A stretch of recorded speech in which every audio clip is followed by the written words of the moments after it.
Hey guys, welcome back for another episode of Guitar Crate.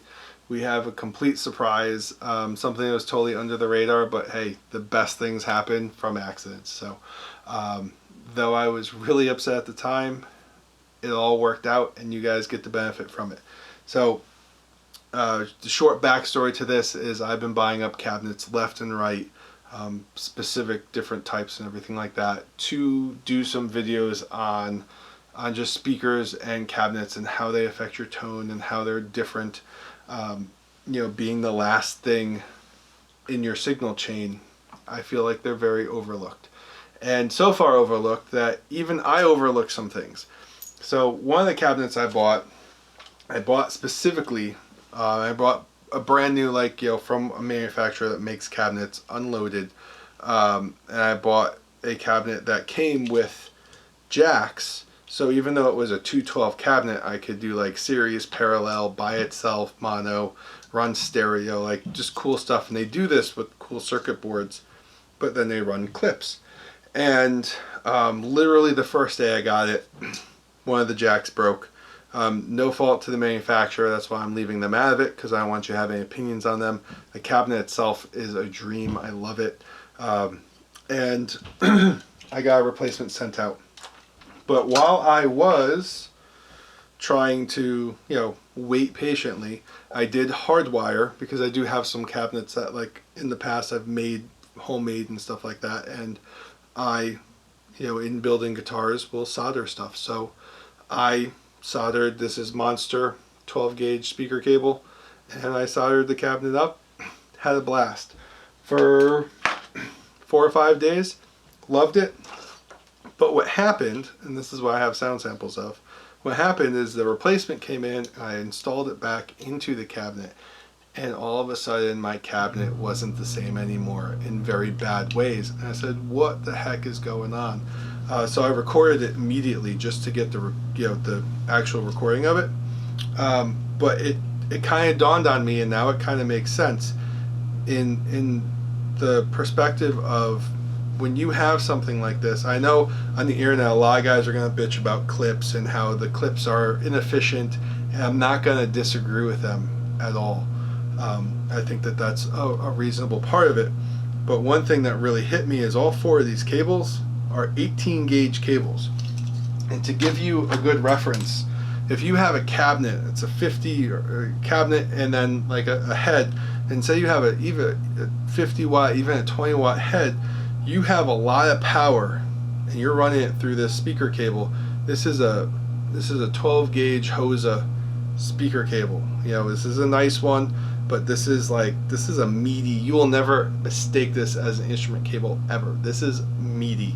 And you have it there to take all that extra amplified signal, and then you load it into this little sucker with 2 18 gauge wires. There's no meat in here, there's no nothing, there's no bandwidth for the signal to go through. And so instantly in the room, you could hear without a shadow of a doubt the hugest difference ever. You watch all the low end, the fullness, like not like low end like extra bass, but like literally the low end of the signal get cut off, like it couldn't handle all those low frequencies, all those extra long sound waves, and all the chimey stuff. Like if you've ever had a CD, for anyone who's old enough to know what I'm talking about, whenever you buy a brand new CD at the Wall or FYE and you put it into your computer to try and rip the audio off, when it got put into MP3 form, the computer would like compress the song to save space. And then sometimes if it couldn't handle keeping the integrity of it, like the cymbals would get all sizzly and stuff, and it would sound like crap, because when you compressed and you narrowed that signal, the integrity of the waveform was shot. And so I learned this week that when you take this to this, it's like, for $20 for a spool of cable, it is literally the biggest thing that I could do to change my sound for the better. Because what happens is, it's like having a Ferrari and then putting a cheap exhaust system on it. The engine can't breathe, it can't get any of the efficiency out of the power of it, and it gets stifled because this is the weak link. when you take this, it's like putting a good exhaust system on your Ferrari, and all of a sudden all the cylinders can breathe. The engine can really, you know, exhale and you know, use everything it has at its disposal with the least amount of friction possible. And so this is what you're going to hear. I'm going to stop talking. We're going to go to the video, and you're going to just be able to hear like clips, no clips, and clean, dirty, and how it changes the tone around.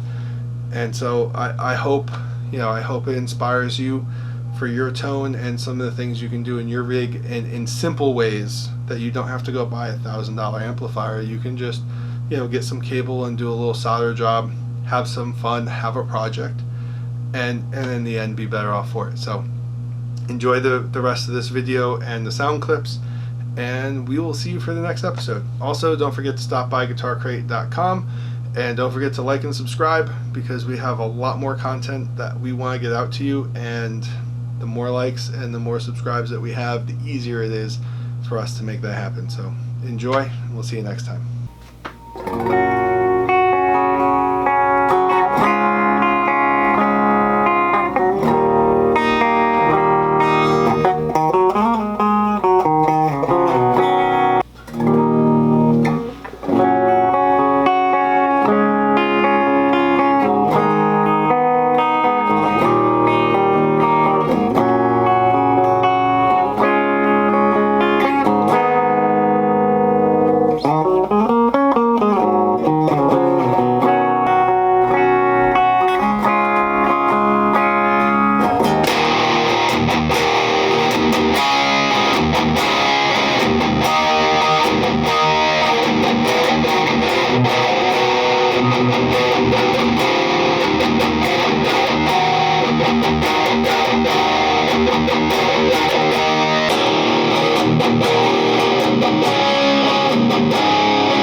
Dance, monkey, dance!